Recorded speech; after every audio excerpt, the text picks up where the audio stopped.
Saludos y muy buenas noches. My name it's been a while. My name is Mario Jose Paga Morales. I am your friendly Peter poet, and this is La Esquina Open Mic on Zoomlandia. It is a pleasure. It has been a while. Uh, as many of you have known, we have gone back to our live shows, but we have always wanted to kind of return back to do La Esquina virtually to continue connecting with our brothers and sisters from that we created these amazing, beautiful relationships throughout the years with.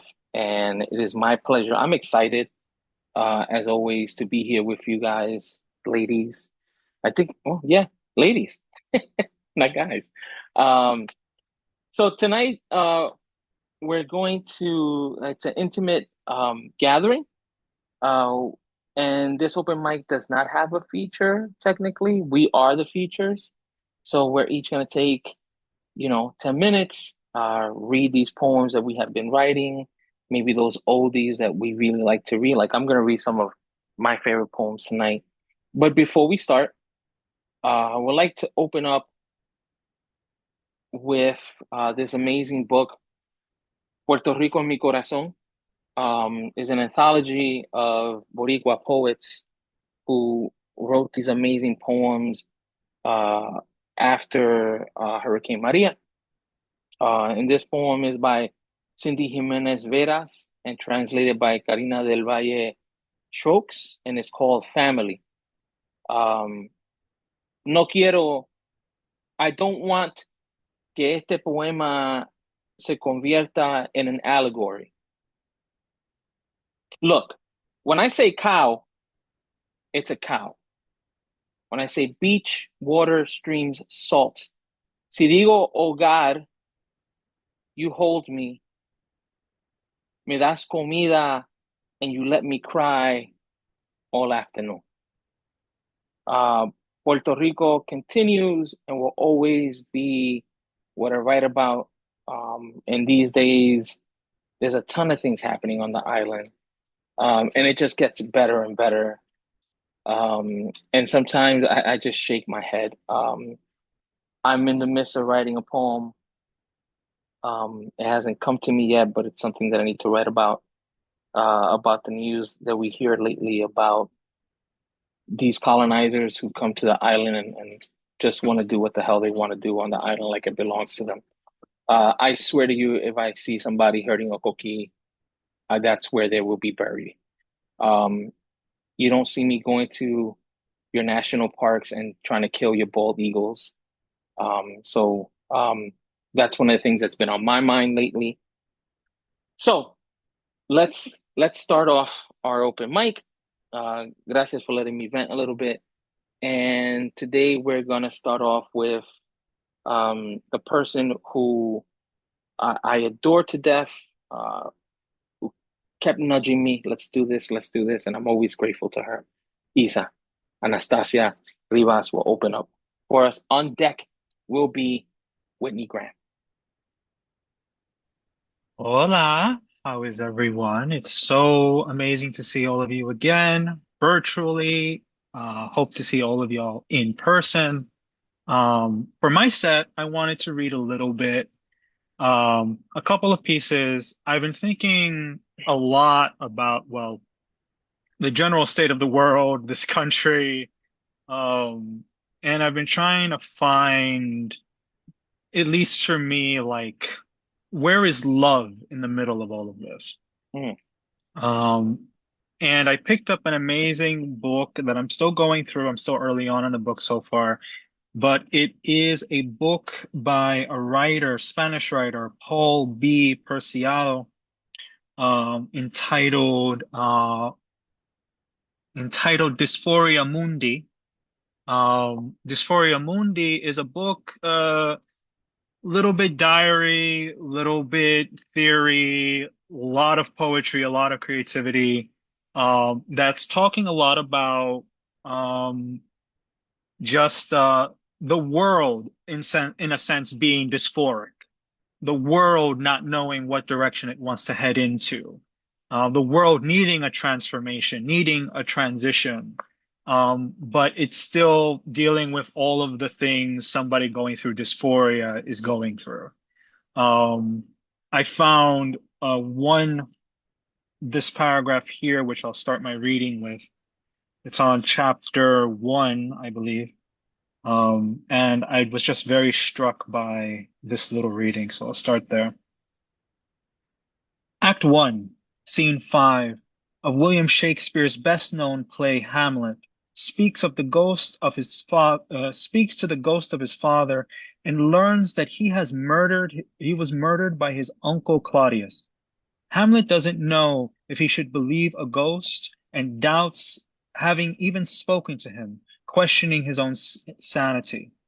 Everything Hamlet thought to be true has been challenged. Terrified, he says, time is out of joint. Hamlet is like Claude Earthly, the commander of the weather reconnaissance plane Straight Flush, with whom Gunter Anders established a long correspondence. On the morning of 6 August 1945, Earthly stated that the weather was clear enough for the Enola Gay to drop the bomb on the island of Hiroshima. After his return to the United States, when he realized the consequences of his pilot's work, Earthly refused to be considered a war hero and asked to be tried for his crimes. Unable to face the political consequences of admitting Earthly's responsibility, the United States government declared him insane and locked him in a mental institution. Anders said of Earthly that he was the only one who didn't lose his mind after Hiroshima, while the rest of us went crazy. Anders, like Earthly, trembles before the radiant ruins of Hiroshima when he realizes that we have ended Auschwitz with the nuclear bomb, that we have not stopped the horrors but continued it by other means. For him, this serial fabrication of death without end is our work. Today, Gaza is a new Hiroshima. Time is out of joint.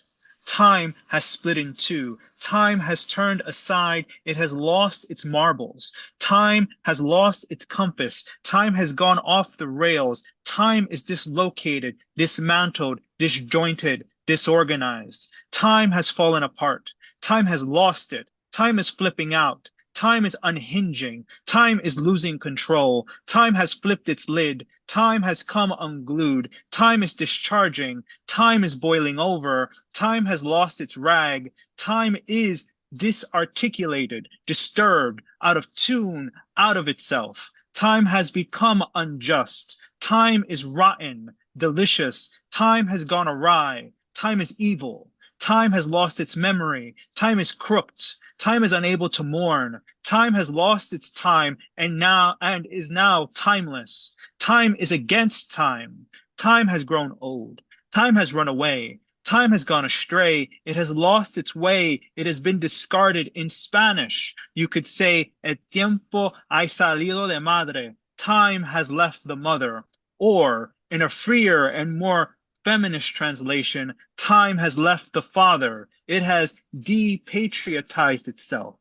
Or, in a more porno punk translation, time has gone up the ass. Time has got off. Time has come like a bitch. Time has shot its load, has busted its nut, has blasted off. Or again, time is ass over head. Time has busted its face. Time has OD'd. Time has fallen out of its ass. Or it's simply gone to hell, gone. Time is in exile. Time is deported. Time has drowned. Uh, it's just a preview of this amazing book. I do Jesus. suggest all of you read it. Yes, yes. Uh, my second piece is a new poem, and I think one of the things that that specific reading and the book is teaching me, especially now and generally what this time has been teaching me is, um, this weekend is the Puerto Rican Day Parade, several Puerto Rican Day parades. We have several of them throughout the city. And next month, which is in a few days, is Pride Month. There's going to be a lot of celebrating, but I also think that in that celebrating, we need to speak out, we need to protest, we need to show the most, we need to show as much of the most horrible issues going on right now. Even within the celebrations, we have to find space to create community, to challenge what's going on. This second piece is falling more in lines with that. It is a poem called May 2nd, 2025. It is for a trans child. Um, Her name was Charlotte Ford Postgate. Um, she passed away in this month, the second. She left a post on social media showing a picture of the night sky while standing on a bridge. It was later after the photo and after she posted up the photo that she jumped off said bridge and died. Unfortunately, because social media is social media, everyone lobbed abuses onto this post, were gleeful that she passed away, celebrated that she's dead. Um, and you don't see that in the news. You didn't see that in the news. I randomly found it on a random video on TikTok. Um, so I wrote the poem to commemorate her, and to keep her memory alive.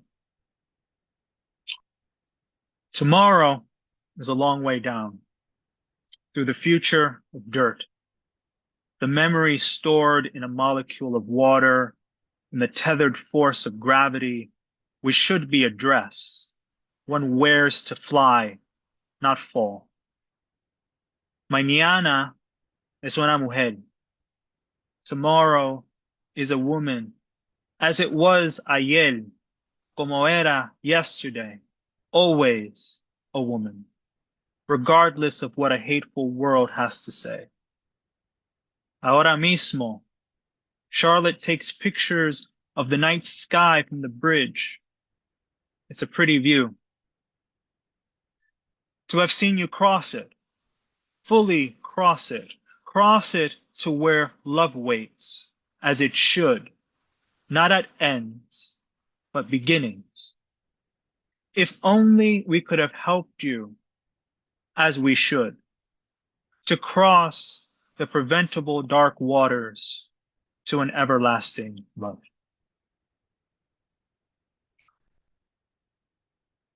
My third piece is something that I worked on, talking about building community. I was part of a lovely workshop that focused on queer futures.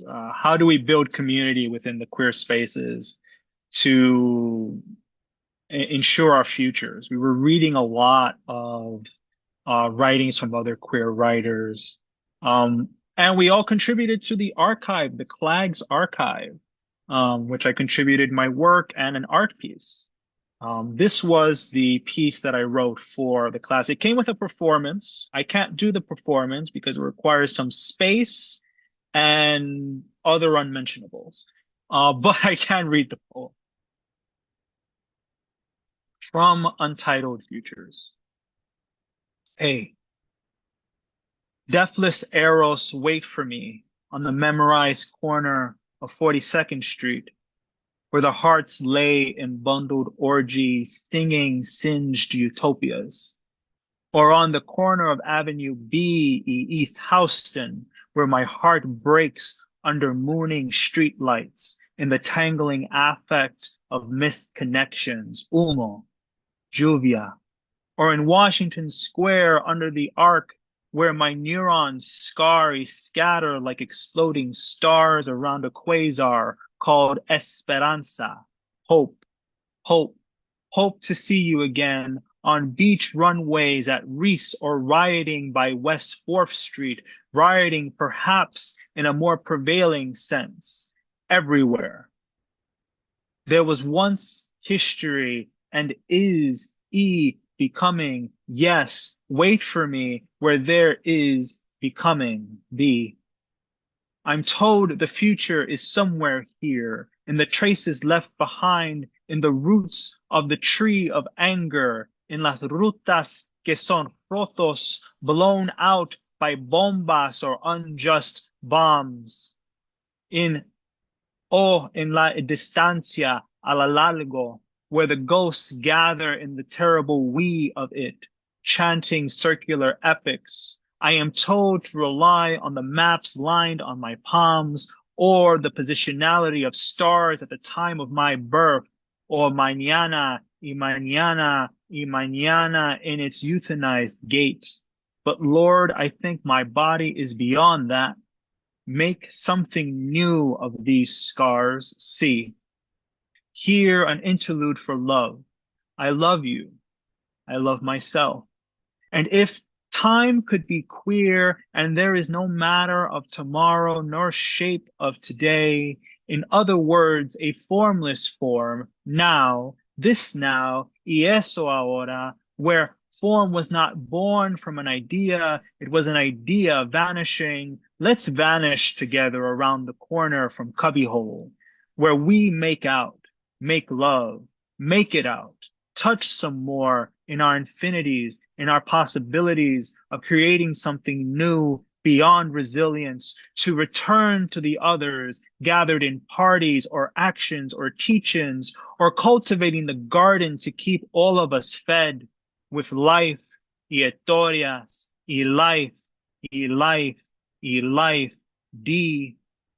Yet I am told the future is somewhere here again, so I obsess, told to obsess over the same routes, the same footsteps, despite the inflation y the lack of espacio, el mundo, the world caught lacking, follow the same steps to tight corners, becoming tighter and tighter and over and over and over and over and over and over and over and over and over and over and over and over and over and over and over and over. E. This is the space beyond resilience, a space where we fall into the future, a futuro, seeing bootstraps to rise up with, y wait como Moses with a promised vision laid up in a bathtub, anticipating the hurricane's arrival. Acknowledge this. Coge un photo of the sky in all their heavened names. Venus y Angie Extravaganza, Sonia Resavo Zafra, Brandon Tena, Chanel Pickett, Fred Martinez Jr., Alexa Luciano Ruiz, Serena Angelica Velasquez, Leila Paleas, Ellie Che, Sam Norquist, E, E, E, forget time. Nosotros estamos fuera de eso. And rage, rage in whatever fire you make or embody. Creative rage, rage creative, rage dance, rage song, rage in fists or in open palms against a drum, a heart, a breast, a grip to help the others up and up and up and breathing in the quiet air.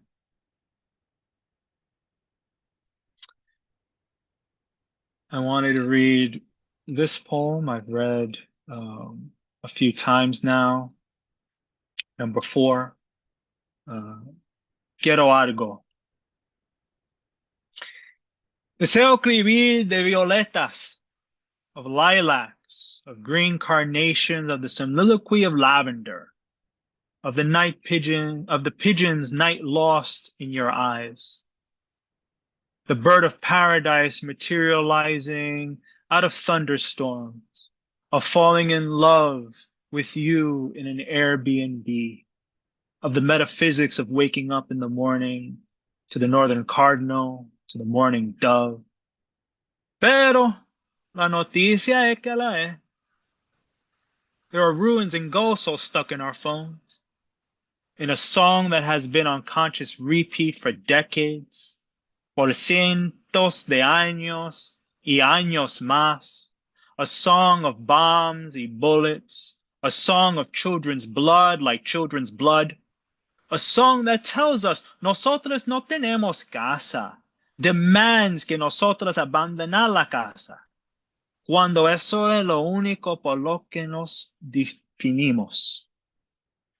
There is nothing to own, only horrors to inherit, como los huesos de manatí, the chains at the bottom of the Atlantic alongside fiber optic cables, the rusted guns y espadas covered in sangre de drago, the gritos of fire that overrun Sudanese villages, the coltan dust stuck in the lungs of Congolese children, the forced purgatory of migrants stuck and abandoned in cages, the crying sunset of Palestinian mothers holding their bundled loss. Y estoy cansada de sentir mi cuerpo como una tumba, como un dying. Quiero sentirme segura. Safety only love can provide. Yo quiero el tumbao de love. Love without arbitrarily cutting the numbers of our dead in half. Love without descriptors like conflict or war or devastation. Love without bulldozers that bury ancient olive trees or tanks that siege hospitals. Love without famine. Love without the strategic impasse of hate. Love without settlements or occupations. Love without the cost of freedom, because one is nothing without the other. Yo quiero el tumbao de love, as in watching every tree bear fruit, as in wandering bajo un cielo estrellado para besar la noche sin miedo, as in organizando fiestas de barrio worldwide, celebrando comunidad y patria, as in preserving Sunset Gardens and its altar to Santa Cilia Genitili, as in looking in a mirror and actually seeing yourself, as in quiero sabarte, as you create me against your thighs, ocean, Yemaya, as in more than just imagining un futuro, sino vivirlo, as in deseo escribir una poema where everyone survives y everyone survives. Shout out to the Sunset Gardens. They're currently facing closure due to New York City's parks, and mostly because they have an altar to trans woman Cecilia Gentili. They're going to have a little party in on Sunday, June 1st. I can get you those details fully later. But Sunset Gardens is an amazing place. It serves a lot of us in the community. And it's a shame what the city is trying to do and trying to get other people to take it over. Finally, my last poem to wrap up. I have to end it on a love poem. It is going to be Pride Month. I'll be falling in love a million times next month. I know it. But this poem is a love poem I wrote last Pride, and I feel like sharing it. The title of the poem is called Love Poem. I wrote it to 6/30, 2024, during my time in the Lower East Side with a certain someone. Hang over me como cada luna from every street light, or let me hang over you como a mouth of rain. All the night is rigid wet, and I want to enter your every reflection, become with you la plenacia, to the civilization of overly lit glass towers que roban las estrellas y deje la cielo esterizado. I want to fill it with a tongue of fireworks, una visión de éxtasis, followed by a path of humo, acariciando bare hips y sidewalk, until the final exhale exiles us to whimpering morning. Chique! El deseo is this visible world of moments where there is no objective image, just the kingdom of touching. Los toques de lo que le parece. Thank you all so much.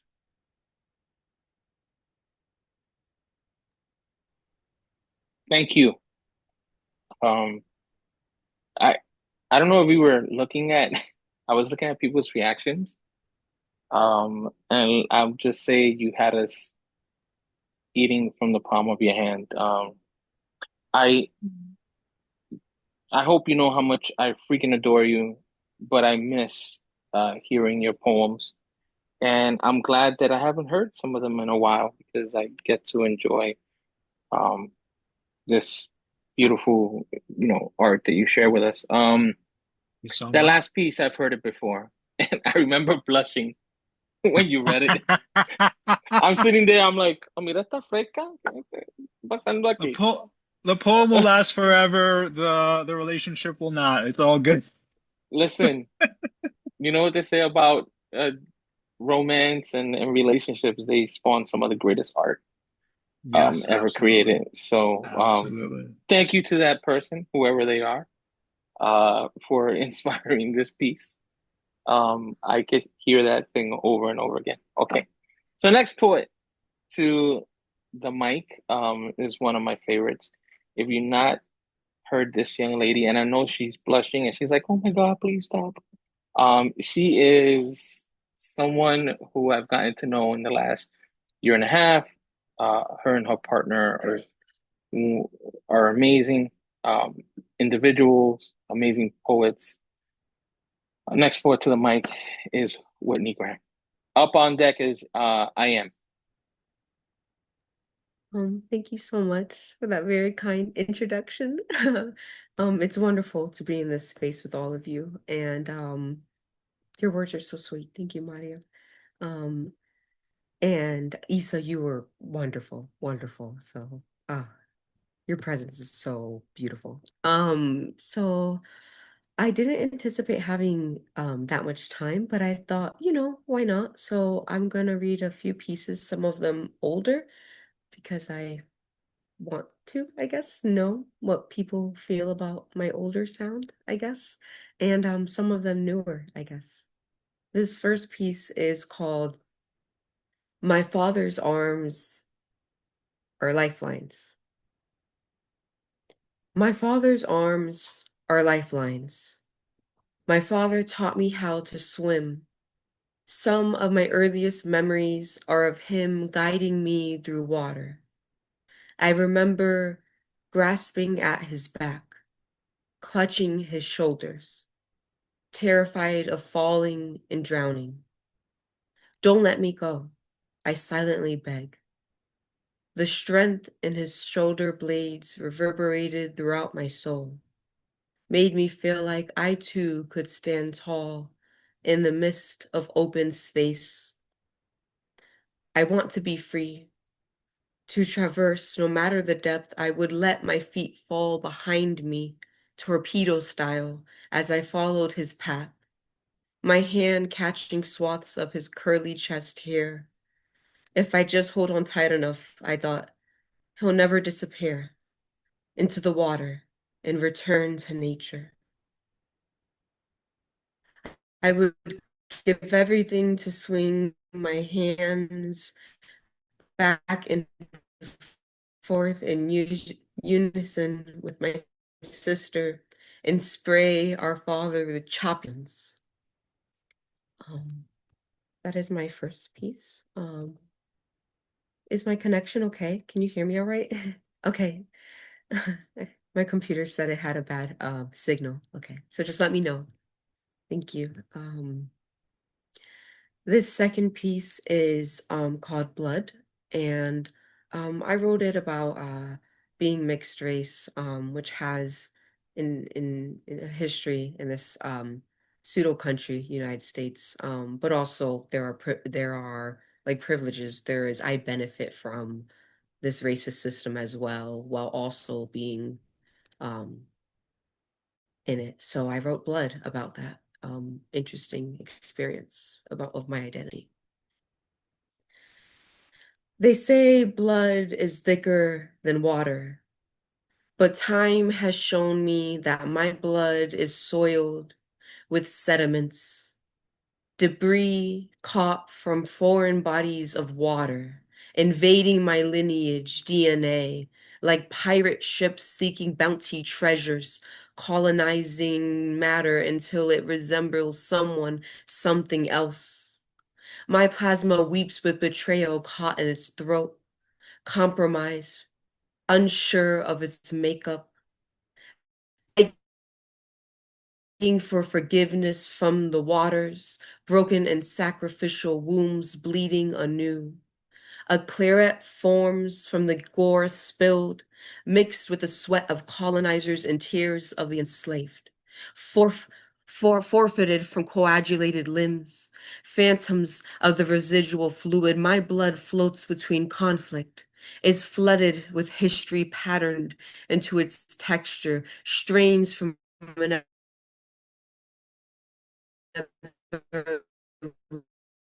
lifetime jumping into the present, painting the red to a dying, dark pinkish hue. White flags raise as the composition transforms. My pedigree dilutes upon contact. Cells disperse while the clear liquid diffuses, swelling and bursting. Hemoglobin swirls in the aftermath. May the water evaporate from my blood one day. Return to the ocean's cross for quests and dreams, leaving me with untainted red blood cells, whispering thank you upon sweet release. Um, I'm going to read my third third piece. And I'm deciding it right now. I'm gonna read this piece. It's called Paradox. Somewhat newer. Paradox. Why do I do this to myself? My muscles stiffen while painting the future. Make me God. I am God, I think. I want so badly. Incessant absence aching within me. I think I am God, so I want. Everything must be perfect. If I tirelessly toil in the name of nothing, I may make infinity out of zero. Don't tell me I'm wrong, please. I can't imagine anything else. If reality exists, where am I? My imaginary domain expands to infinite potential as I black out into future possibilities. What if? Tralfamadorian proportions exacerbate, exploding onto the surface. My imagination seizes. Enter capitalism. It feels uncomfortable to be in my skin, to be present. There is always production to contribute to. My output pours from an empty cup into a well I cannot drink from. My tongue dries as I gasp for air. Cracked sandpaper texture burning the surface of my taste buds. The roof of my mouth screams hell in silent bursts, split into two. I wish I could find the rotten root of self-destruction. My father visits me in my dreams sometimes, never speaks, but always looking, listening. I am aware of his absence in my life and cannot comprehend speaking about him in the past tense. My mother's hands nervously fret through my attempts to grasp at validation. Shame quakes my being. Let it happen quickly. Quickly happen. Let it quit letting it happen to you. What if my purpose is to enjoy? Is there any value beyond the superficial quantitative data I've been brainwashed into believing makes me worthy of love? I wish my mind were different, not this melted magma flowing, seeking blood. The blade gets closer to skin. I see the grim reaper above and revel in the union. My carcass shredded like an archaeological exhibit, my Pompeii. In another reality, it's different. How do addictions end? Abolition, a dream of a future unlike my present. Angela Davis said it's all about grasping at the roots, minimize the gaps between the soil and fresh air. Maybe one day a garden will bloom where this desert exists. Thank you. I'm just gonna drink a little bit of water. It's nice to be in community. It's nice to read.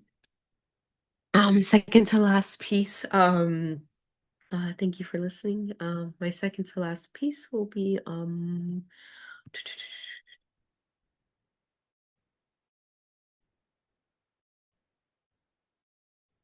I think I'll read this. It's called Butterfly.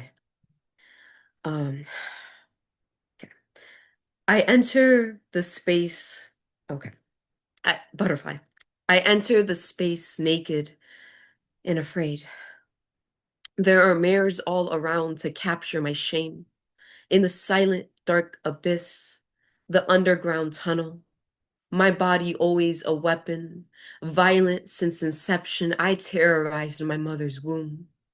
I feel this in my soul, my eyes shut in the cave. I wish I could return sometimes.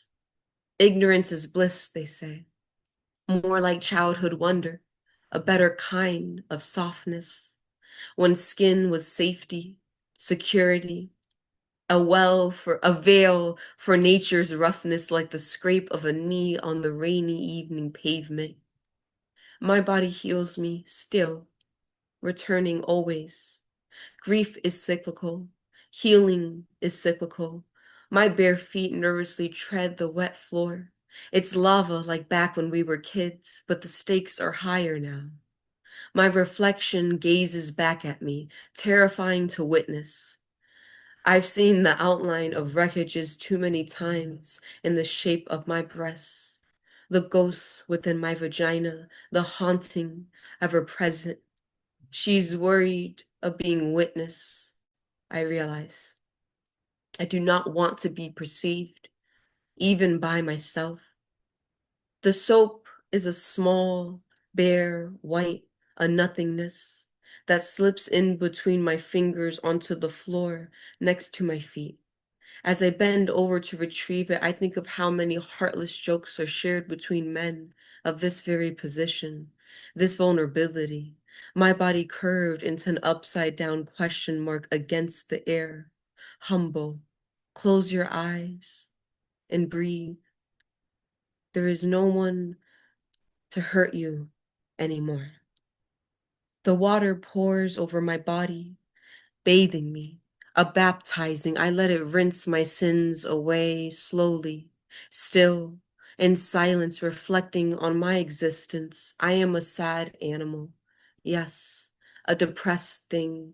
I am alive too.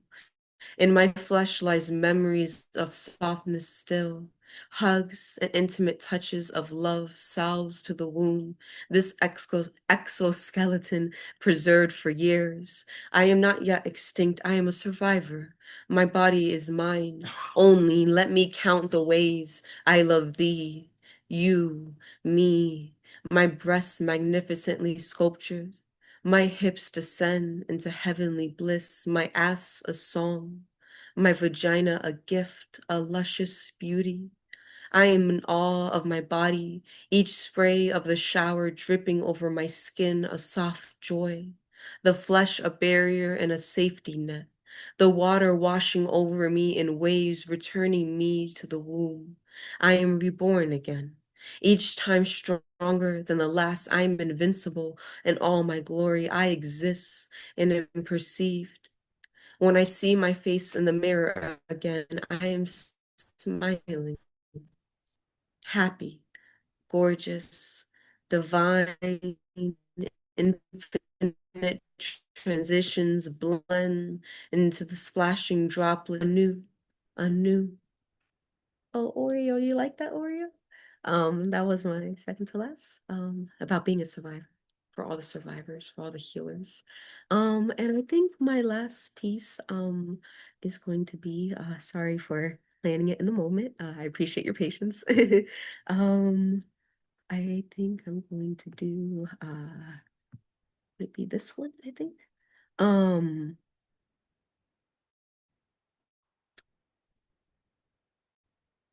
I, I think I'm gonna do a love poem. Find another one at the moment, and I don't want to take up too much time. So this one's called Revelry. Um, yeah, okay, Revelry. Fuck me harder, break my body. The slap of your hand against my cheek leaves, blue light entering my corneas, shock waves resonating throughout my core. You, core, you inside. My heart is a caged hummingbird, fluttering its wings softly, killing me softly, la petite mort. With each exhalation and touch, my hands sliding along the canyons of your back, stairway to heaven, your pelvis a 45-degree angle, hypotenuse to my triangle, sweat building, pressure increasing, water spilling. If I sink my nails deep enough, can I spill blood? Your hands around my throat, my head backwards. We conjure symphonies into the nighttime darkness. I am a ballerina the way you make me scrunch my toes till you can fit right in like magic. Key and lock, open my secrets, the pitch of my moan, a revelation to hallelujah. I caress the top of your head, blessing you once more in prayer. You crown forward, reborn, and suddenly your face reveals memories of summers long ago, love. Our bodies intertwine, two beloved trees. We keep faith another night. That's to my love, my love. Thank you. Thank you so much for the space, everyone. No, I'm blushing again. I was gonna type, oh my.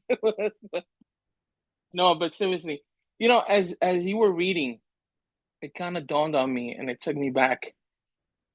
Oof, I'm gonna say 14 years ago, I was sitting in a workshop, La Sopa, where I met, well, that's where me and Isa kind of started creating our brother and sister relationship. Um, and I remember someone told me to find your voice, right? Because as a baby poet, I was trying to imitate everybody. And what dawns on me is that I'm listening to these very unique voices and how each one of you, and because I know each one of you, right? Which is kind of dope, is I've seen Isa. Isa has always been talented since the moment that I met her. She would share her poems for workshop, and we would look at her and be like, "What do you want us to do? You're amazing." But one of the things that I've told her throughout the years is it has been amazing to see her develop her own way of reading her poems. And when you hear these poems, you know it's an Isa poem. When you hear Jen Crespo read, you know it's Jen Crespo. Whitney, you're one of my favorite voices, because there's a vulnerability and a power behind it, regardless of what you're reading about. And then, of course, um, Susana's Susana's voice, and it is beautiful and powerful. And talking about amazing, powerful voices, thank you again, Whitney. Tell Oreo. I see the cat thing in the back. I was like, "Where's Oreo?" Tell Corey we miss him. Let's get together for dinner soon. Um, got you. Next up to the mic, and on deck would be Jen. But um, up next to the mic, she needs no introduction. She's my first love. It's the first person I fell in love with. Is Iris Agustina Morales. I am. Hello, everyone. Um, I'm so happy to be back. I've missed this place so much to be connected with everyone. Um, for those who don't know, my name is Iris Agustina Morales, known as I am. I do have 5 pieces. And the first piece that I am going to write is by my experiences with ADHD. So it's called Pardon My Mind. My mind has never been in my favor. I forget names in an instant. Mixed states, days, forget words, but never how I felt. Emotions and avalanche frost bites my bones. If I repeat stories in the same chronicle order, just know I'm telling the truth. If I look at your mouth while you speak, it's not because I'm tempted to kiss you. Unless I go in for the kiss, my lips will recollect the thirst you left behind, my heart racing, contracting. I'm sorry. My mind diverged again. It's my mind. It paints pictures, you see. Hopefully, I don't ask the same question for the 10th time again. It's true what they say. In solitude, you're your truest self. But what happens when your truest self betrays you? Unravels in front of a friend? Fingers stemming, pacing, syllables voiceless? All cause I couldn't find the fucking 20 I just had in my hands. If it was a rabid dog, it would have surely torn me apart. My secret. I cat cradle my thoughts with a red thread in the hopes to find myself again, but can't remember if this thread is the beginning or end. My mind, intricate, a wonderland, a maze of falling cards into the nothing. I plead, stay in line, yet it dives, crashes into the window, broken butterfly wings in the wind.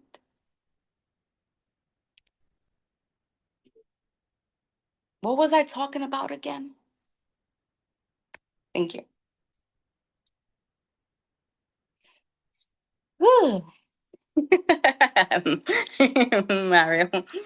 Um, okay, so this second poem, um, for almost a year now, I've been really diving deep within my inner teenager.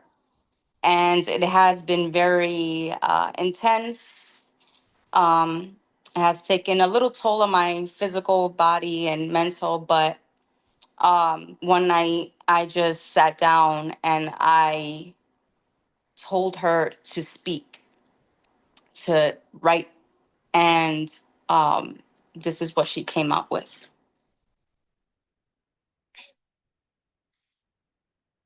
Floating in the notion of being free is insanity, a kind of free falling or finally becoming.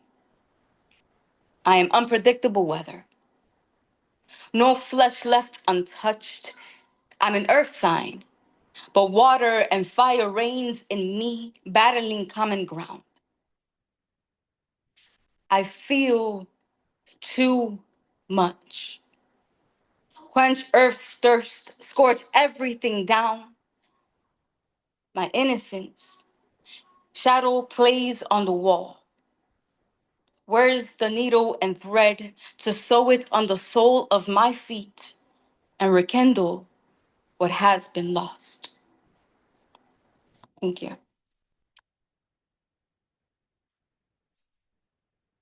Um, so this third piece is called Sweet Tooth.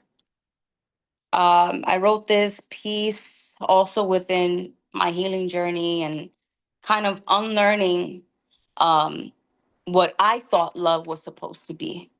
And so this is my way of, yeah, basically unlearning and not wanting to repeat cycles. So this is called Sweet Tooth. I once believed love wasn't worthy if battle scars weren't the icebreakers of a first date conversation. If seasoning wasn't laced with trauma, didn't flavored our palates. Drinking the night away, blurring the fear that love can actually be accessible and easy, because easy was never a possibility. Love had to hurt, impossible, unreachable from the beginning. dragging oneself under the trenches before realizing if you were truly compatible. When hands promised lands, sanctuary built an unexploded ordnance, detonate in your mouth in an instant, mistaken for shelter. I thought love. I truly believed that love could be a sweet tooth residing on a rancid tongue. Thank you. Um, this fourth piece. So I used to be in a very religious community growing up, and I'm no longer a part of that community due to that I was exiled due to my sexual orientation, and due to that I don't have a relationship with our mother. And this title is called "God Changes His Mind After All," and that is due to once they were telling us that they couldn't have connections with us, and then now they're told that they're able to have connection with us. I thought God was supposed to be infallible, his laws definitive, rigid, and unchanging. He had to be, because otherwise, that would make him like us, unreliable. At least that's what I was raised to believe. God created all creatures in his image except us, fairies. Is that why you've abandoned me for 17 years, Mama? Time has endured promises that were meant to break. You had one role. It was to give me life. Holy men gather their herd with a praise rhetoric. Our prayers will go unheard. Many of us dropped dead, our names no longer mentioned, because God doesn't believe in fairies. Others like me had to figure it out all on our own, exiled in a city of rubble, dead to our parents. Even then, when COVID hit, I called to see if you were okay. Your response, what do you want? When my father, light of my life, died, condolences were denied. To my surprise, you reached out twice because your holy men declared God is certainly okay with reaching out to the neglected. Is it because numbers of church attendees are dissipating? Or suicide rates can no longer be hidden? Listen, just because you fly towards the sun does not mean you understand the light. My heart is desensitized. The hopes and dreams that you're free to come find me are buried in the city of rubble stone you created. How does it feel to know God changed his mind after all? Do me a favor. Por favor. Don't come looking for me anymore. Thank you.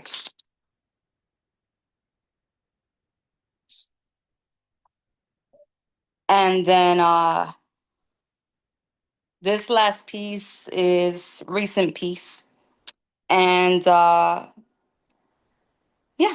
I guess it's just the power of word and the power of a name. So it's called prophecy.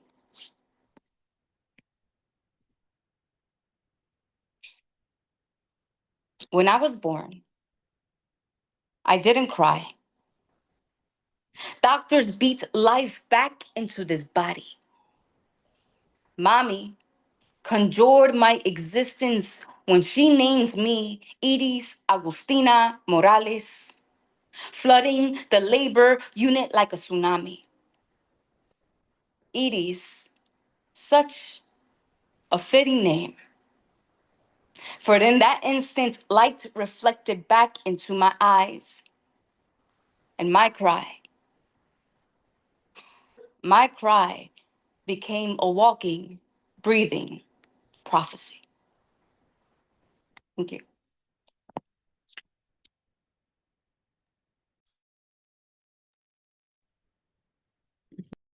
No, thank you.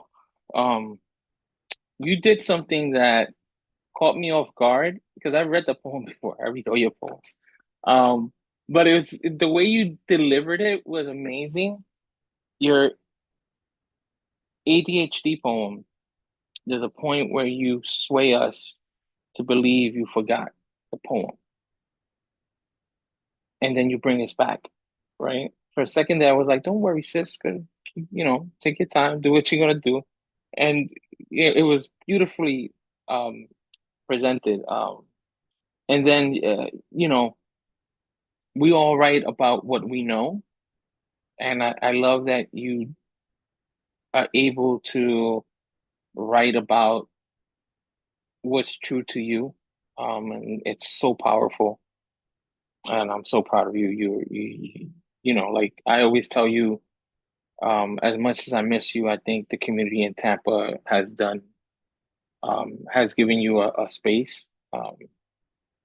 And thank you for coming through. I miss you. I look forward to seeing you in August.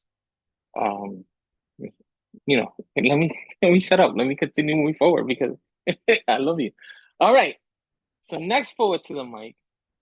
Um, Fun fact about Jen is that she's a wrestling fan, which I love to death. But this is my sister from another mister.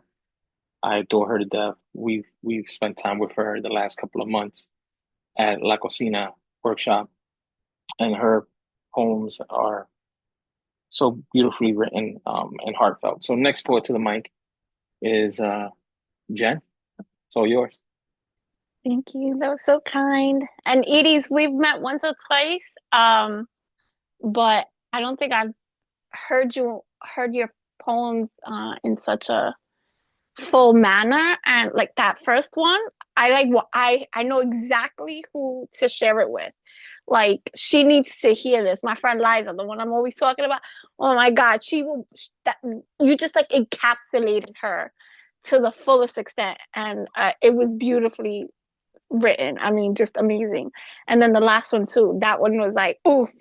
That one hit. That one really, really hit close to home. So, thank you so much for sharing. I mean, I love everybody's, but those that I wanted to give you a quick shout out. Okay, let me shut up.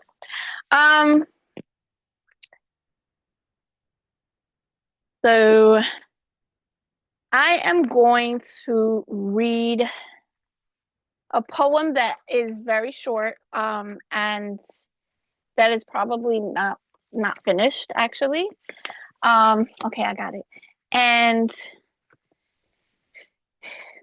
I wrote these short little stanzas, and I'm gonna read them as kind of like a intro um to this other poem that I read.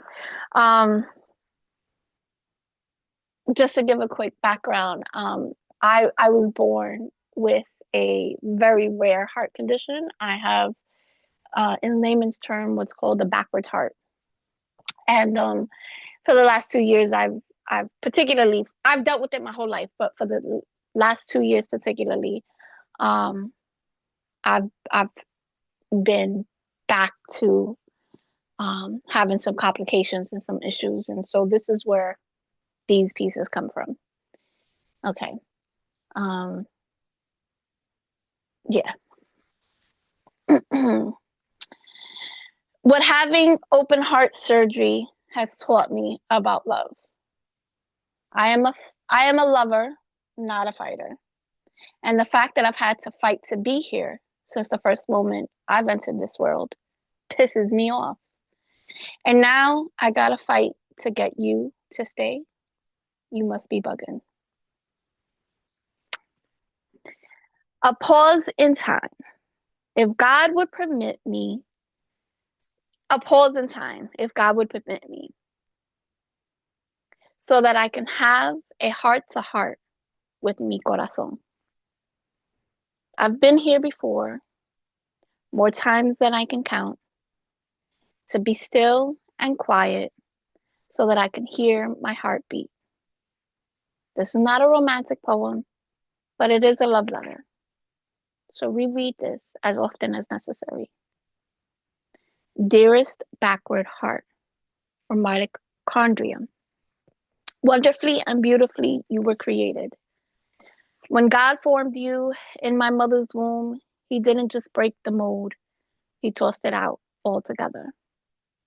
When physicians gave you time limits and gave you restrictions, you chose to be rebellious. You chose to ignore their scientific facts and predictions. You chose to beat to your own drum. Don't stop now. So, sweet, short, and simple. And this one, the next one is a very short little, I don't know if it's a love poem. I don't know what it is, but it's something.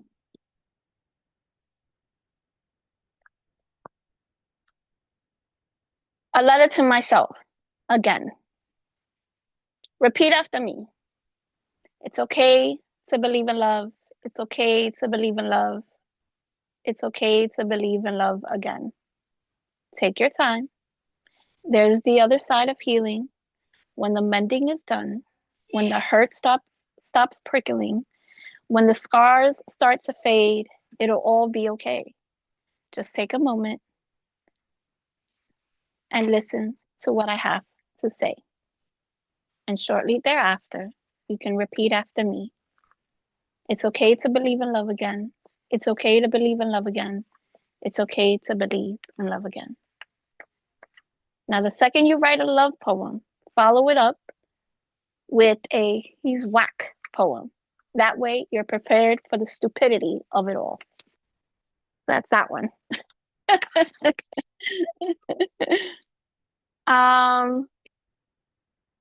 So I'm gonna do two. I'm going to read an oldie and then a newer one. So yeah, so this one is called Where is My Atom? Oh, this one is the wrong version. Sorry, my bad. Hold on. There we go.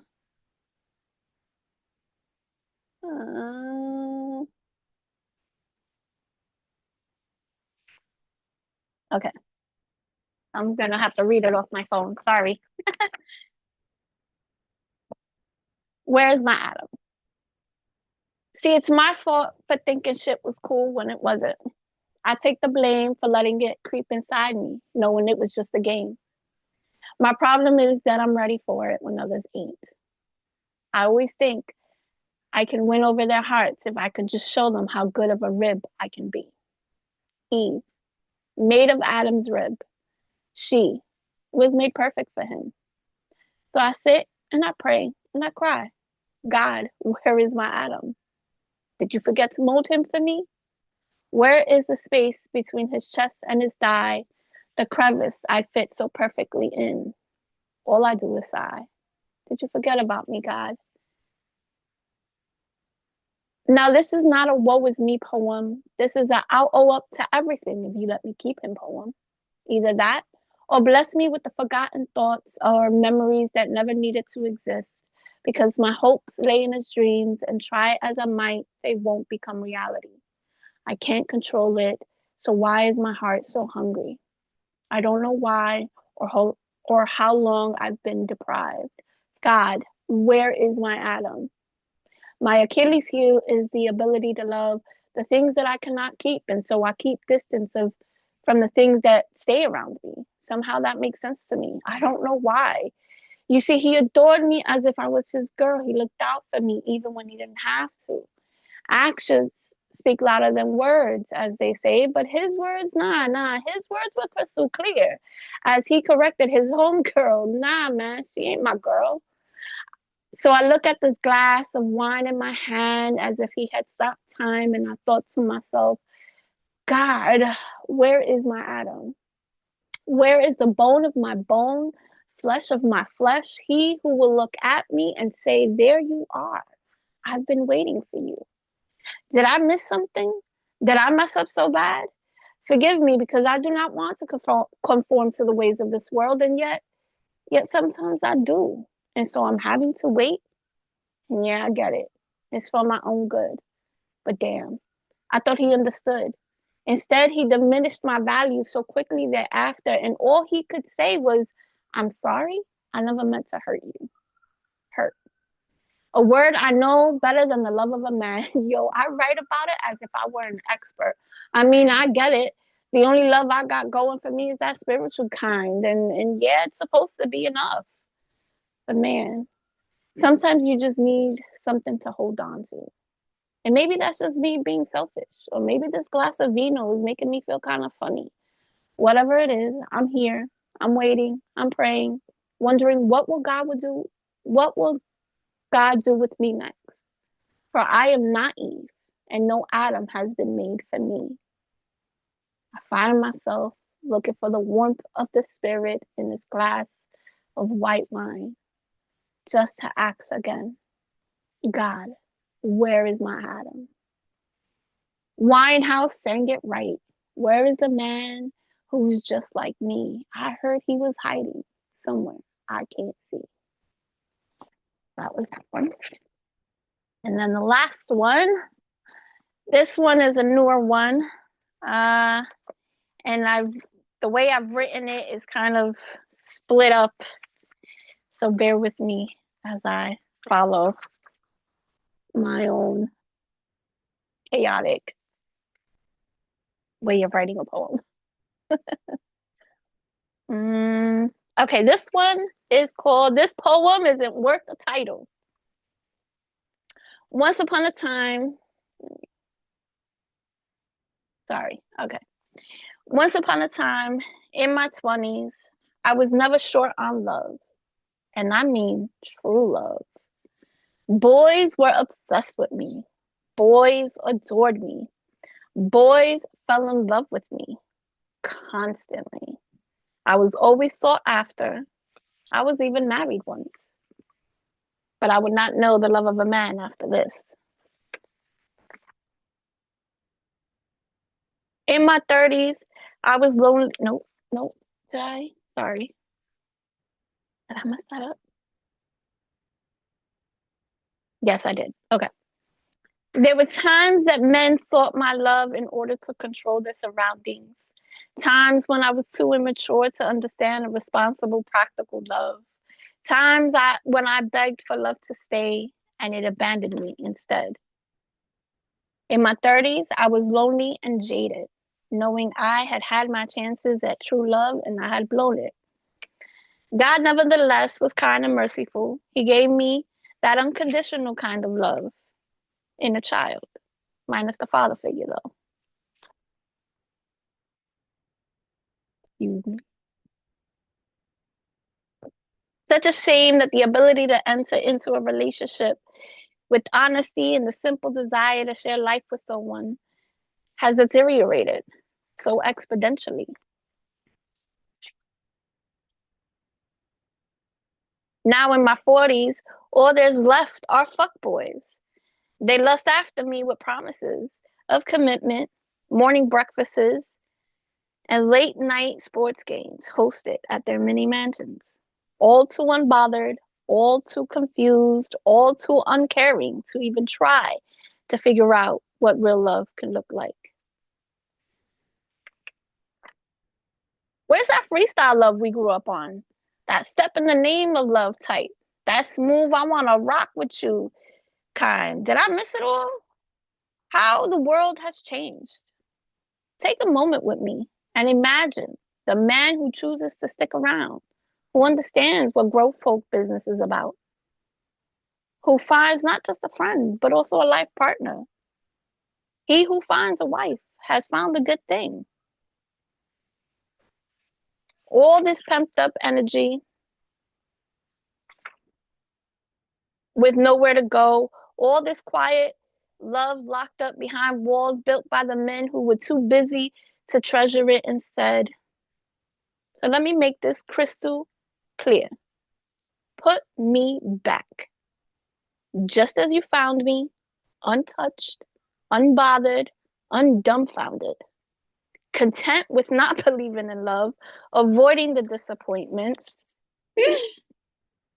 and enjoying peace on my terms, not dealing with a forced silence treatment or ghosting, as they call it now, or breadcrumbing or situationship. God forbid you call it anything else. I don't know. It all sounds dumb to me anyway, which is why this poem is not worth giving a title. And that's that. Stop. Stop it. So a letter to myself again is one of the greatest lines I've ever heard in a while. Um, and then I will rebuttal with, I remember when we first started. I was broken hearted. That Hey, one Anthony. came from Rich's Yeah. workshop when he put on all those Mm-hmm. music clips. I was like, oh, I Mm-hmm. like that. That stayed with me. Got you. Got you. Hey, Anthony. Anthony's getting ready. Ready for what? He said he was coming through and he was gonna drop some bars. Is that true? I never said any of that.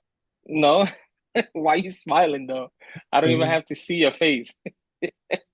I'm trying to get on out of what's up with this thing? I don't know, bro. There we Technology. go. There we go. Hey, folks. What's up, Papi? Hey, ¿Cómo Anthony. está? What's going on? We're good, bro. That What's up, beer's going familia? in really well. Look at that. The How white we is doing? like just we're Oh, good, bro. yeah. We're just here, dropping amazing. It's either wisdom or stress. Gotcha. Probably both. Well, we're just here, catching up, reading some poems. I was told that you were gonna bless the mic. I don't know who told you that. I No, did not mention anything like that. no. Okay, so you're just coming through to support. Of course. All right. So, without further ado, Isa, take it away. Take it away. Oh, I get to introduce you. I Oh, there see. you go. Let's Wait. do that. Okay. I don't introduce well. Next up to the open mic and on deck will be Susana. Um, I am going to introduce you to the host of the show. Lovely guy. He's awesome. Has a book out, won awards. He's amazing all around. He's my brother. He's the What? closest person. Yes, Anthony. He has won awards. You won an award too. No. Uh, please welcome onto the mic Mario Jose Pagan Morales. Ponce Pagan Morales. Go ahead. All right. So it's been a lovely evening. Hopefully, I don't mess it up. Just gonna read some new stuff and some some of my oldies because again, Puerto Rico is always on my mind. So this is it's not a new piece, but I added to it after this last La Cocina workshop. Um, and yeah, I'm just gonna get through it so that I could hear Susana's beautiful poetry. Um, so this is called Epitaph. It is March 16th, 1992, and Richie's putting on his running shoes, finish lengthening noodles, kisses Virginia, he heads out into the winter sting to keep his addiction in check. He will run for the next hour and a half. Mario will follow on his bike. Crotona Park becomes an epitaph.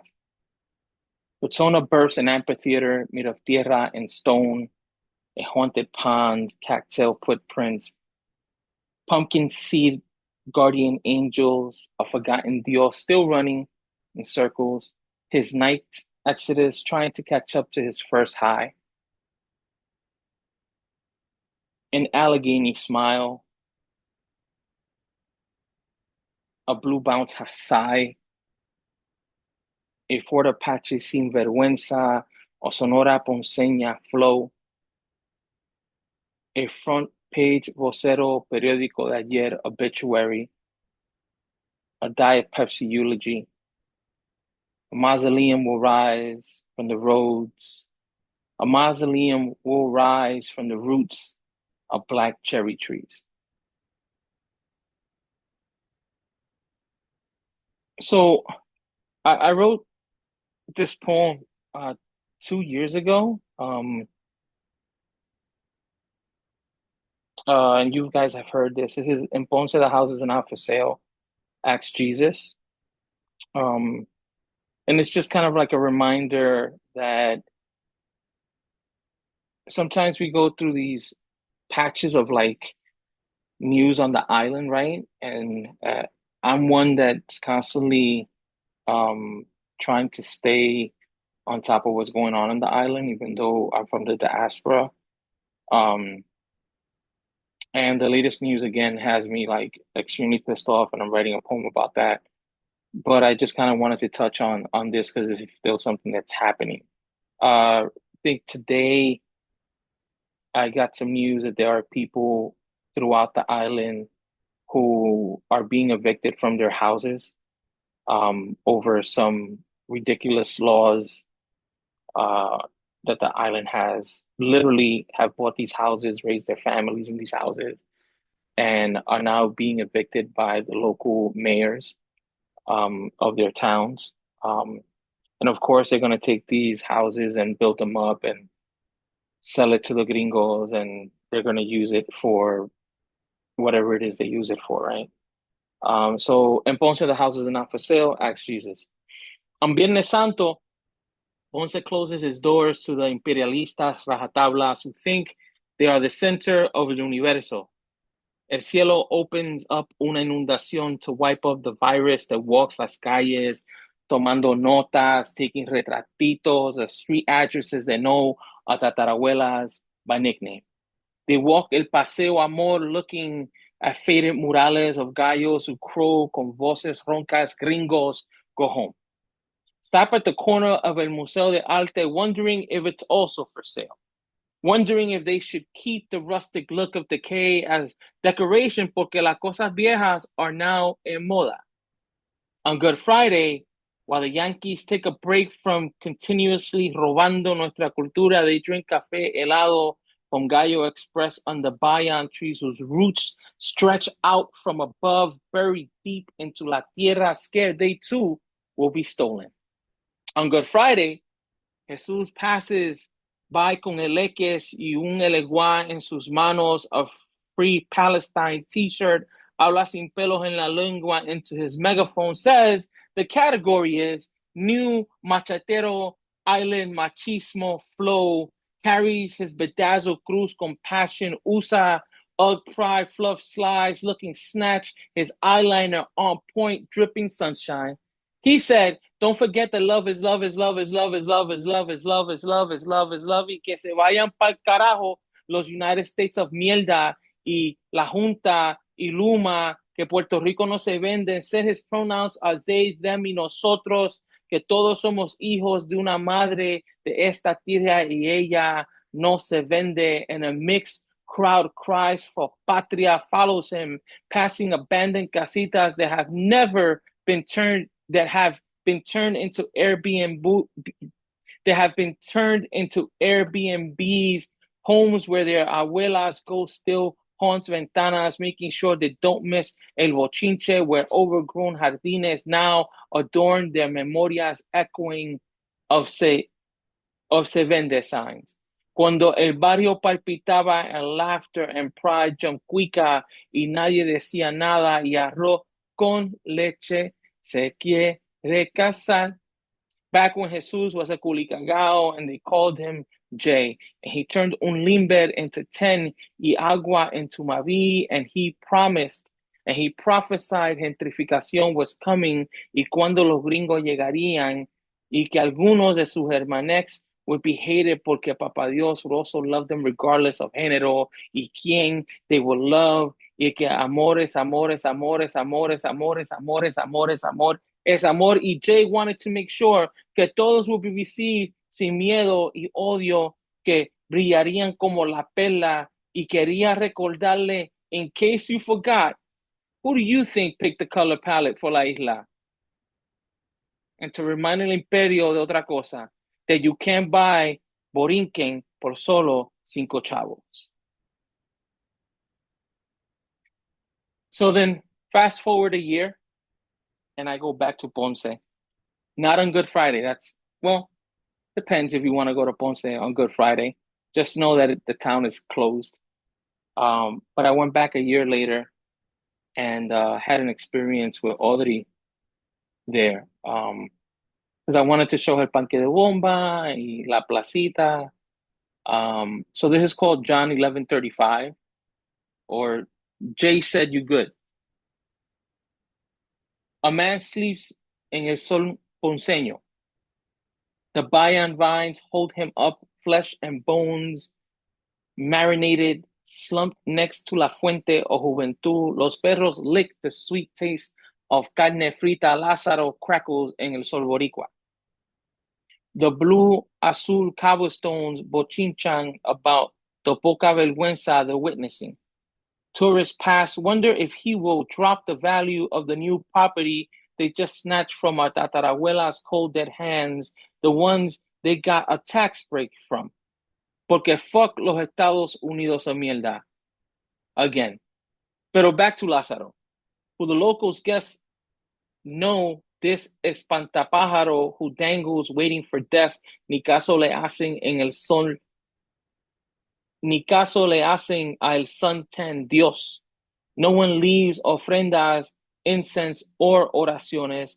Next door, el sacerdote prays to Our Lady of Guadalupe, pide que the bedazzled Cristo, who did not come for Easter Mass, the one with the megaphone, snatch eyelashes, Ugg Pride Fluff slides, or bring back the masses that marched with him on Viernes Santo. Ruega for the aguacero that fell in April, worries que el leproso will keep the offerings from coming into el catedral. Jesus, well, Jay is rolling up his sleeves y se pone el pañuelo because él and his crew are feeding the poor, housing the desamparados, fighting mass incarceration, and protesting homicidio, protesting Ley 22. Y mira, the children come to him porque he doesn't judge anything they do. All he fucking cares about is their corazón y el buen don al prójimo. They don't need a book to know mal por bien. They know que lo que cuenta es ayudar al que lo necesita. And Jay, mira, Jay gives hands and duck face and duck walks and says the categories no se tan come mierda, coño. Pulls out his homeboy last y dice, my father said you good, son. Sacúdete and let's get to work. That's a true story, by the way. Every single line to that poem is a true story. No, but we had gone to Ponce, and in La Plaza it was empty, and there was a young man sitting en una silla de rueda y tenía no sé, the word escapes me, pero his legs were swollen and they were wrapped up, and he was just sitting in the sun. Meanwhile, literally like 10 feet from him, there was una misa going on, and this man is sitting there doing nothing, like just dying. And that was such an impactful scene for me. So yeah, so keeping to the theme, this is a love poem. This is called Ya está amaneciendo, or El Colibrí Returns Home. And I'll probably get the side eye later because I always have a problem pronouncing this word, but Ya está amaneciendo. In the shadow of El Popocatépetl, you smile in your taco Árabes accent, your laughter peppers, onions and tomatoes and jalapenos in the land of your childhood. The gods smile uncontrollably that the hummingbird, Earthskin, has returned with sun-drenched freckles. Her tongue sometimes now switches the R for the L. Her feet have touched the valiant Lord's skin, flew up his waterfall, bathed in the Holy Spirit, in a rainforest lush, overseeing the canopy of his crown, and she wept.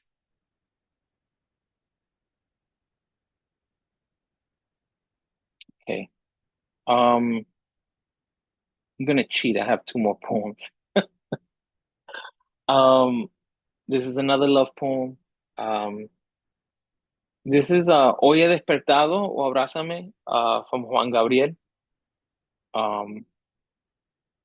So Juan Gabriel says that he wakes up with so much sadness knowing that tomorrow his love will leave from his side, swears that thinking about them he spends the whole night restless. He fears that his love will leave. I also spend sleepless nights, cuddled with your pillow, holding on to the smell of you, wondering when you will return the key to our door as if you have never left in the first place. Juanga also speaks about time, and I wonder if time has beef with me. Why is it that seconds seem like minutes, minutes like hours, hours like days, days like months, months like years, years like decades when you are away? And I wonder if in some alternate universe I did something to time, something unforgiving, and now time has it out for me. Why is it when I'm enjoying life with you, when we have just found us, time moves so slow? When we're apart, torturing me. I wonder if there's a way to apologize to time. If there's a way to negotiate with it, some bartering, I don't know, sacrifice, mend something. They say time isn't real. The time itself is neither linear nor circular, that it does not flow or move. We do. And this beautiful life has nothing to do with time, except that time will enable it to exist. Now, I'm not asking to break the laws of physics, celestial agreements made by the gods. All I'm asking is that my days without you resemble the days of summer of my childhood that moved so quickly. That you apart from me in Atilan doesn't seem like an eternity, but a closing and opening of eyes. And I'll end it with my daughter. So I think a lot of you folks know this, that my daughter Maya was thinking of moving to St. Louis. And I'm not one to kind of, tell my kids they can't do things. So when she told me she was moving to St. Louis, I was extremely supportive of it. But as everything else, it takes me time to process my feelings. So it was Yesenia Montilla's poem Maps that kind of triggered this poem. So this is St. Louis for Maya. It is not easy to live in this ciudad big like your ojos, a camaleón that envies how you live your juventud. Esta ciudad of sueños, yours for the taking, has not made it fácil to breathe, to spread your alas. Somehow, I knew sooner or later your feet would take you away. Te digo en verdad, verdad, verdad, our memorias will be conversation pieces in la sala when you are no longer an arm's length away. We know that no black lines this earth allows will ever keep us from each other.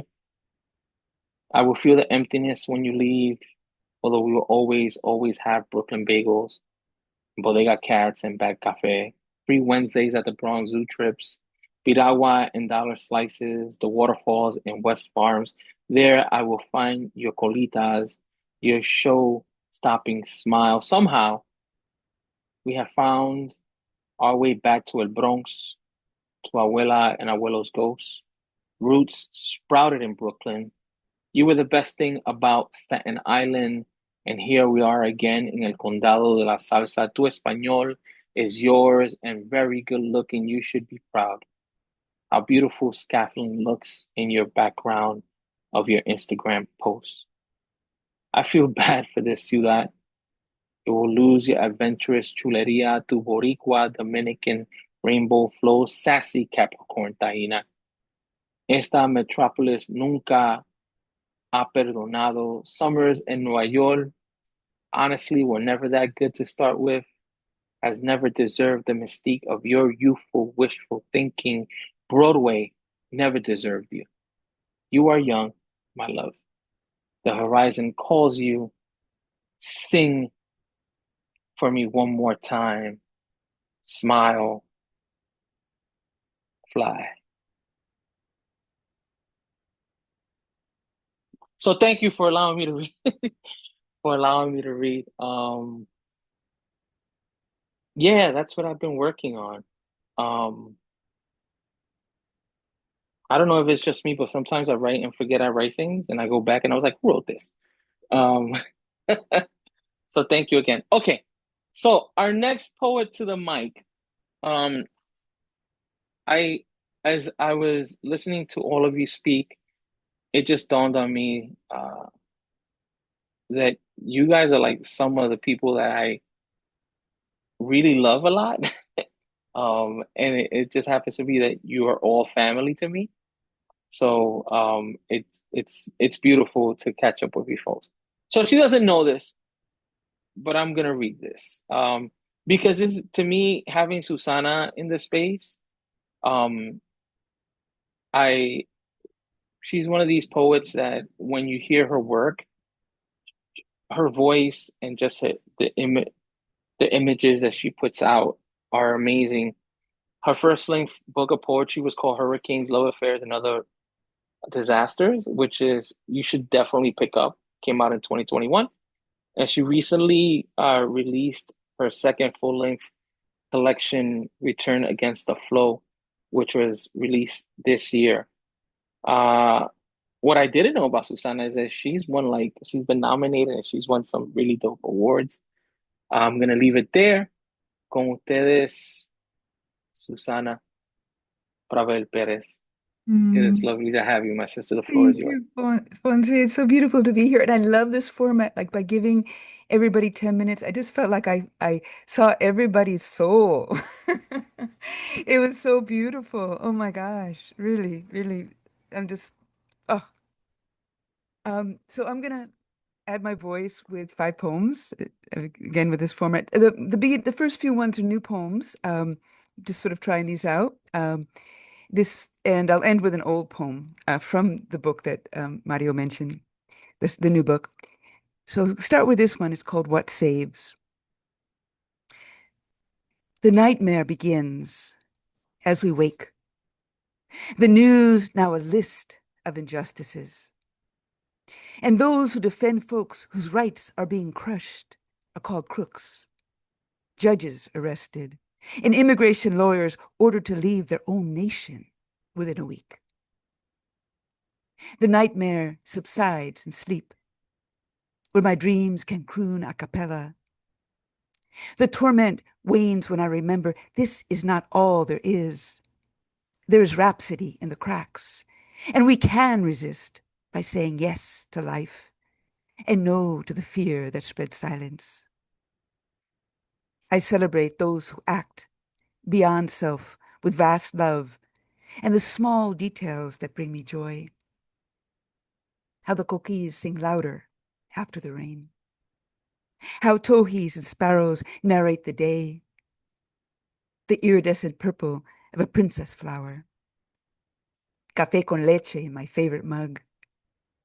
Breaking bread with beloveds. Feeling my pen glide as I write this. The freedom I claim as I write this.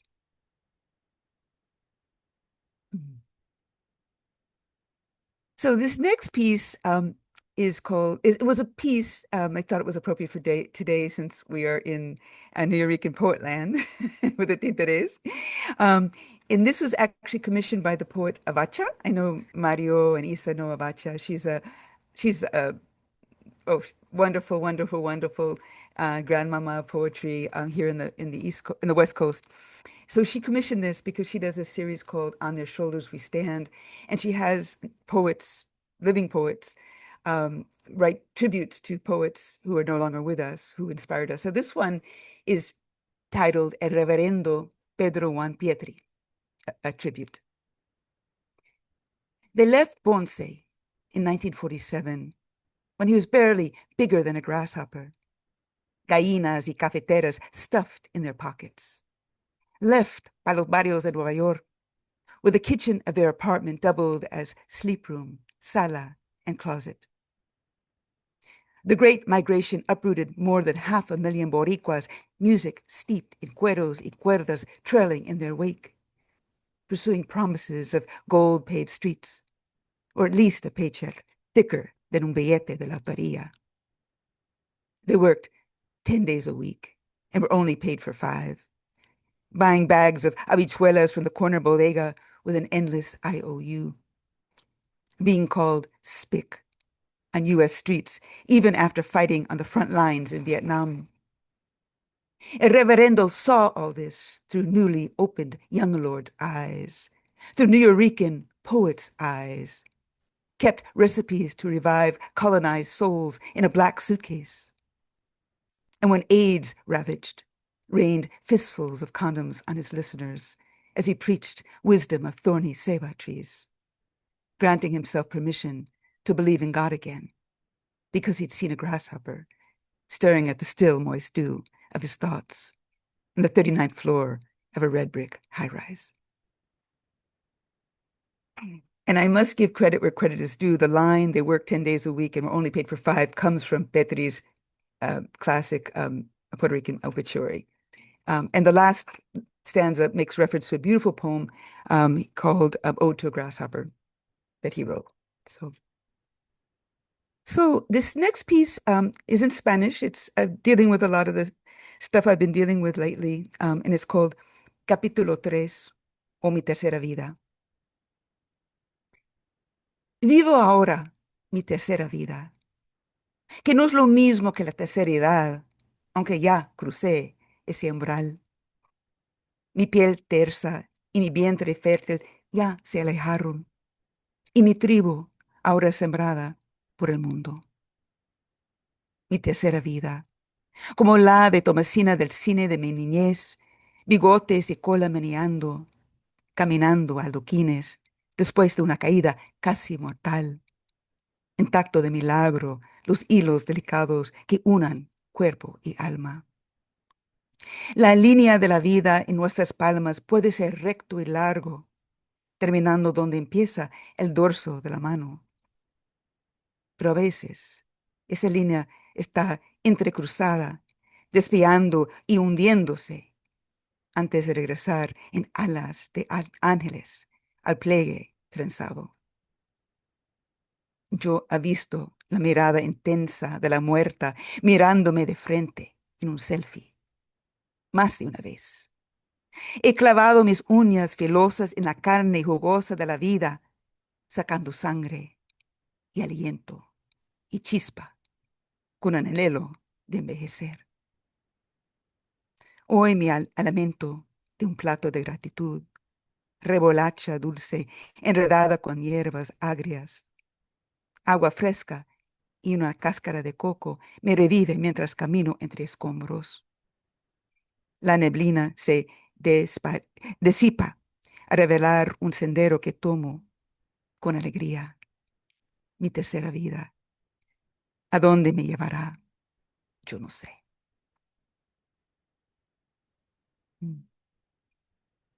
Thank you. This next piece is dealing with similar subject and it's called Escape by Moonlight. So much of summer was hijacked. I am trying to get back in the driver's seat, chase out thieves that steal my sleep, flashbacks of kidnap and daggers. I want to leave these intruders by the side of the road, hightail away, watch a night sky on fire, and know a soft-toned dawn will appear. I want to sit in moonlight to remember I am a daughter of goat-footed people, stitched with transcendent energies. That is to say, even as an earthling, I have wings, cut from the ethereal amnion of life, which should not be dragged through the mud. Our feet are made for that, can tolerate slush between our toes. But our wings are something else, beating gently to the rhythm of a heart. Feathers lifting our weight, just enough to remind us of oxygen's grace as we walk barefoot on a split rock road.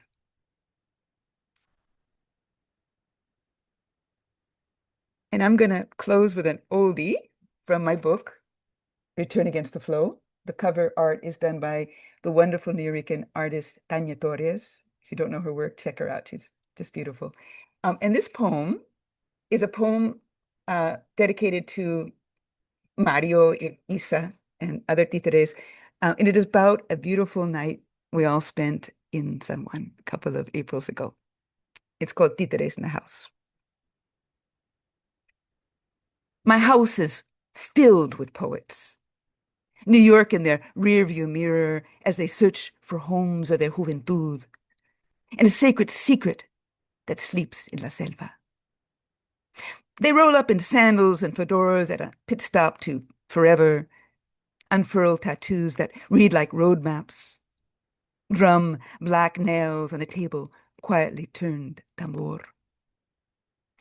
They speak names of towns that etch lifelines in their palms. Juncos, Fajardo, Guayanilla, Santurce, inked and evoked like oraciones with a Nuyorican spin. We cruise on foot past graffiti-covered buildings, the patios and gardens of La Goico, Casa Laurel in La Calle Luisa, lampposts that lean and point towards the sea. Everything seeds verse. Turtles' sandy nests. The last sandwich in Supermax. Mi sancocho. Coquis sing as evening lands. We overfill a van with our voices, head for San Juan, wander cobblestone streets, stumble on metaphors in la Plaza de Armas, where una dama hawks billetes de la lotería, y un señor sells limbers de parcha y cherry. Poet's Passage turns magnet on Tuesday nights, pulling bards into its bohemian womb. Red velvet walls, filigreed light, bathe us in a muse's brew. Lady Lee, midwife's poems from neighborhood and nomadic mouths. A cicada flutters from a shy girl's lips. A man with a lion's mane roars. Sabrina flirts into the mic. And we all fall in love. With words, with la gente, with la vida en sí. We take turns spitting poems in the spotlight, lay our books on Lady Lee's shelves. The night is electric. Alchemy of rhythms as primal as heartbeats and star glow glistening on our skin. We ramble late night streets, our reflections dancing on plate glass windows, memories rising on aroma of oceans, as shopkeepers sweep sidewalks and clock hands point us home. Gracias. I'm not crying. You're crying. Um, what can I say? Juan Pablo Santiago, founding father of People's Open Mic culture, has this expression that I'm sure a lot of other poets use, but he's the one I heard it first when he said, "Write about each other."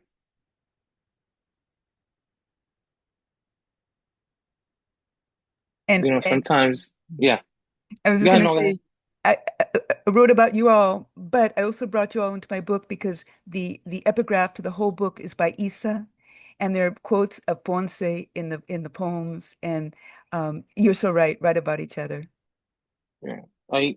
Lately, I know it sounds funny, but just bear with me. Lately, there's a scene from the Cavill Superman movie that I've been referencing lately because I feel exactly like this, where little Clark Kent is in school and everything is just he's getting his powers and he's like everything is loud, right? And it's just too much, and he runs into the janitor's closet, and his mom shows up and she asks him, Clark, what's wrong? And he says, the world is too loud. I can hear everything. And I think as poets, especially if you're an introvert, um, the world is really loud. And I think sometimes, I know I've been guilty of this, is we want to write about what's happening in the world. And God bless you if you have that talent, but it's just too much for me. Um, so when I hear poems like this, especially because those are memories that I'll never forget. Um, it just grounds me a little bit, and it reminds me that there's other things we could write about. Tonight I've heard love poems. I've heard poems about family. I've heard poems about family. I've heard poems about family and about love, and I think it's beautiful. And if you could write those poems about ICE and Gaza, you know, God bless you. Um, I haven't been able to write any of those poems because it's just too much for me. So, Susana, as always, thank you. Let us know when are you back in New York? When? Um, I'm not sure. All If right, let us know yeah, thank so you. we can have dinner and catch up. And blessings to your daddy Thank and you. blessings to your family. Send our love to everybody in San Francisco. I need to make my way back out there because I would like to take Audrey so she can meet you guys. Um, and with that, I was nudged while Susana was reading. Anthony, you're not reading, right? Just double checking with you. No? Okay. You look great, by the way. Uh, we're gonna end it with I she just won this amazing award that I can't speak about. Uh, but I'm just biased because she's my partner and I'm madly in love with her and she's an amazing talent. If you're not following Audrey Funk, please follow Audrey Funk on all musical platforms. She is an international music artist. I'll let her talk about herself with you, Audrey Funk. Hello. Hi, everyone. I love your work. I'm so glad. I'm always nervous to read my poems because I don't consider it myself a poet. I'm sorry. Pero bueno, it's in Spanish. I always says like this is your master class in Spanish, and I only want to read 3 poems. I don't want to talk about me that much, but thank you, Mario, for the presentation, like the introduction. Um, okay, so one of my first things is in therapy, I've been talking about a lot of things in past, and I never said that out loud, but I'm a sobreviviente, survivor. I don't know if it's the right word in English. So sobreviviente de DV, like domestic violence. It was a journey, and even to say it out loud caused me a little bit like no, like yeah. But it's important to say those kind of things. So the first poem is this. It's about it's when I just realized that I have to get out of there because I was in risk, and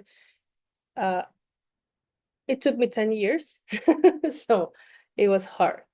Y dice, this is in Spanish. Thank you. Tan invisible y normalizada como la violencia a mi cuerpo me siento y resiento un montón de cosas que no puedo pronunciar. Son las galaxias de dolor que me dejaron tus palabras, miradas rojas, alas cortadas, estoy estrellada, adolorida, estoy rota, no encuentro algo que me una, no hay paz, nunca la hubo, mi cuerpo siempre en guerra, ya siente los estragos del estrés postraumático. Me hago un feto si me gritas. Recuerdo a mi madre para sentirme tranquila, pero estoy lejos. Nada más brilla y en tu odio me voy perdiendo. Ya no soy más yo soy tú y tú siempre serás tú.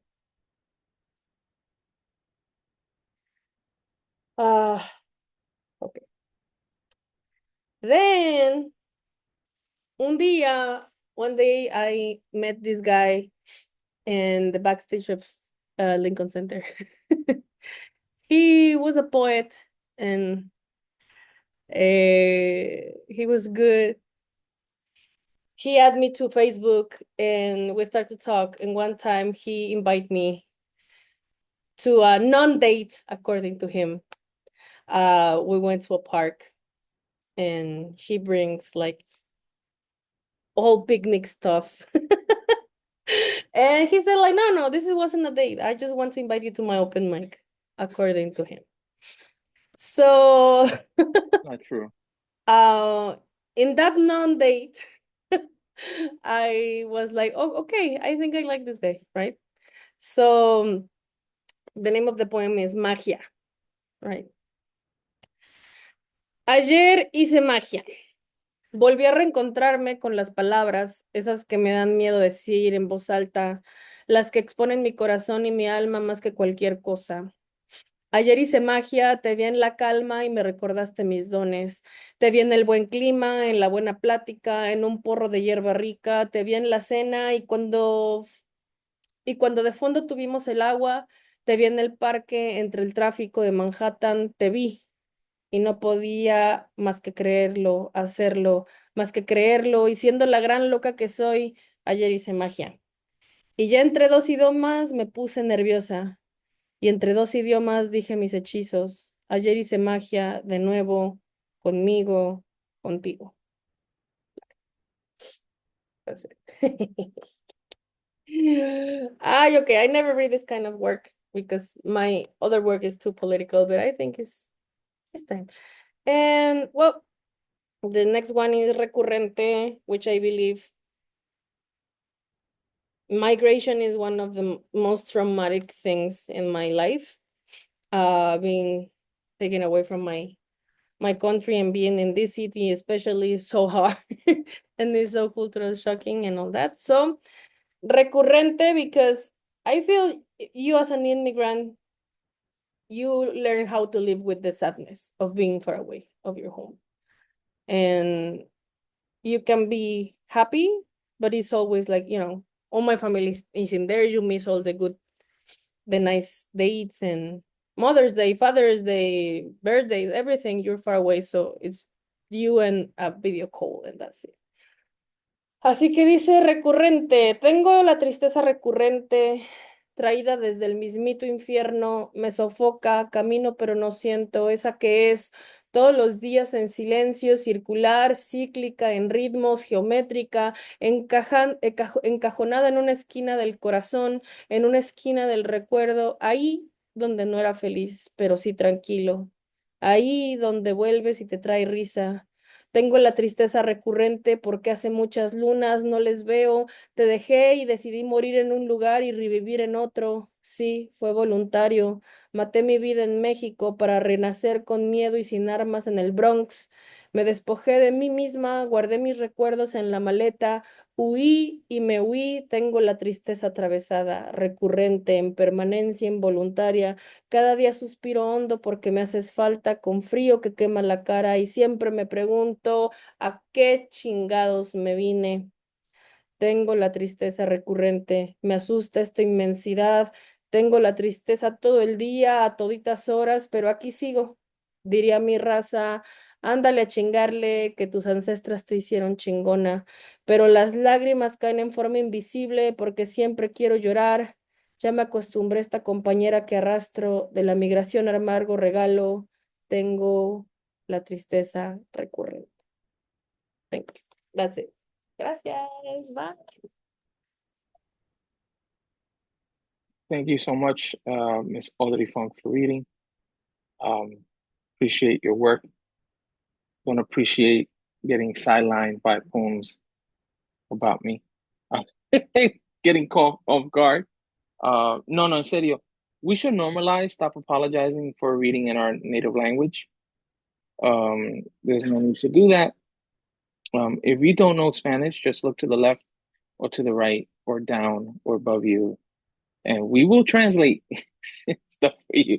We will explain the language. Yeah, so I think that's it.